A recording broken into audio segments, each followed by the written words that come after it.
స్టూడెంట్‌కి ఏందంటే వాళ్ళ డ్రీమ్ అనేది వాళ్ళు ఫుల్‌ఫిల్ చేసుకునేంత వరకు కూడా వాళ్ళతో పాటు ఉండేది రిసోర్స్.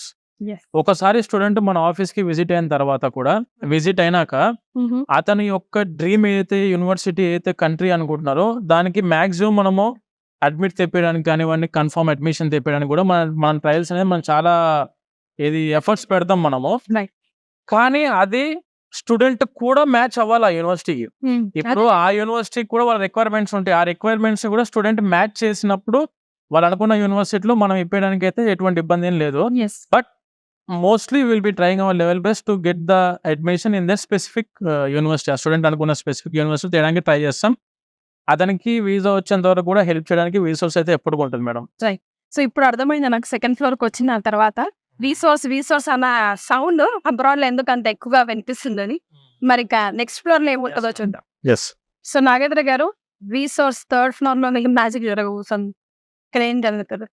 ఇప్పుడు మెయిన్గా ఈ ఫ్లోర్ ఏదైతే ఉందో మేడం, మనం ఏం పెట్టి పిలుచుకోవచ్చు అంటే the heart of the process.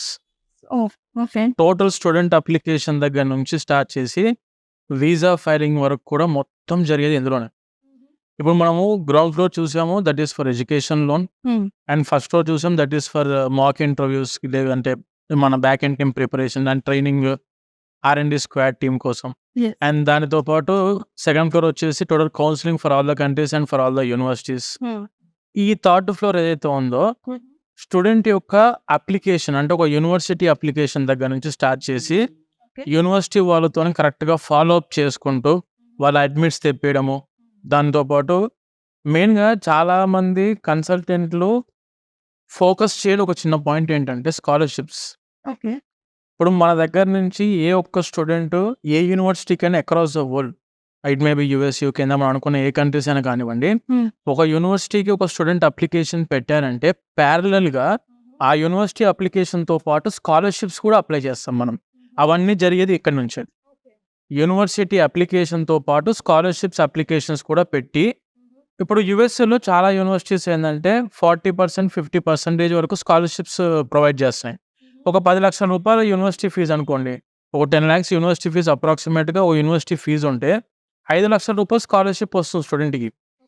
ఇక్కడ మనము అప్లికేషన్ పెట్టేటప్పుడు స్కాలర్షిప్స్ అప్లై చేయకపోతే రావు స్టూడెంట్స్కి. సో మెయిన్గా ఏంటంటే ఒక స్టూడెంట్ అప్లికేషన్ పెట్టిన తర్వాత ప్యారలల్గా స్కాలర్షిప్స్ అప్లై చేస్తాము. అంటే ఒక 5 to 10 lakhs వరకు కూడా స్టూడెంట్ బెనిఫిట్ అవుతారు. రేపు మన వీసా వచ్చి స్టూడెంట్ యూఎస్ఏకి రీచ్ అయిన తర్వాత కూడా వాళ్ళ క్లాస్ రూమ్లో ఒకడు వచ్చేసి 10 లక్షల ఫీజుతో కూర్చుంటాడు, ఇతనేమో 5 lakhsతో కూర్చుంటాడు. దీనివల్ల ఏంటంటే మా రీసోర్స్ వాళ్ళు బాగా చేశారా వర్క్ అని చెప్పి అతని మైండ్లో వచ్చినప్పుడు he will promote us like anything. Correct.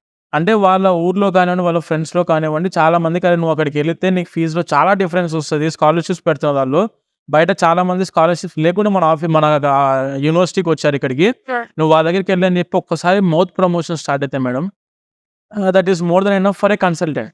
Yes. ఇప్పటికే మంచి పేరు సంపాదించుకున్నారు.